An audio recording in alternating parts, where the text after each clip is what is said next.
Sebuah maxi skuter dengan desain premium eksekutif bukan setakat geng abah-abah je pakai. Jiwa muda pun sesuai untuk pakai.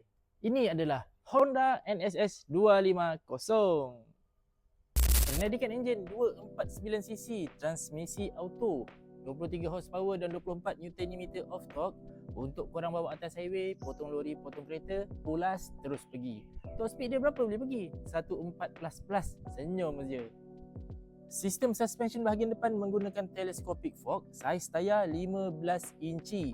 Kaliper daripada Nissin, ada ABS lagi. So untuk ciri-ciri keselamatan tu dah cukup dah untuk maxi scooter 250 ni. Suspension belakang menggunakan dual shock absorber, saiz tayar 14 inci, menggunakan sistem brake chakra. Nak pergi long distance ride, korang jangan risau. Motor ni berkapasitikan tangki 11.7 liter. Average boleh pergi dalam 300 km plus tau. Bergantung pada cara macam mana korang bawa motor ni. Kalau korang nak pergi ride jauh-jauh, nak bawa baju banyak, jangan risau.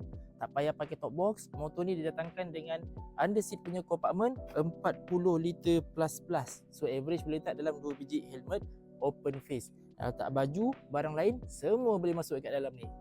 Bahagian hadapan sebelah kiri didatangkan dengan satu kompartmen yang boleh lock. Kalau korang punya motor dah kunci lock, kompartmen ni takkan boleh buka. Nak buka kena unlock dulu baru boleh buka kompartmen ni. So kita tengok bahagian dalam dia.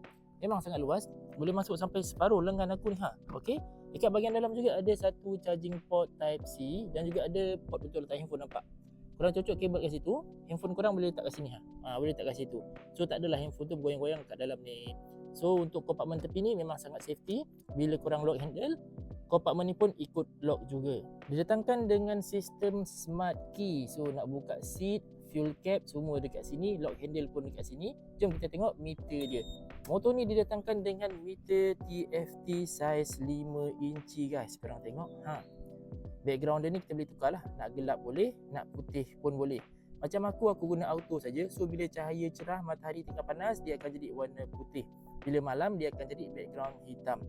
Sistem elektronik yang ada dekat motor ni aku rasa best lah. Dia punya windshield. Windshield ni didatangkan dengan elektronik windshield.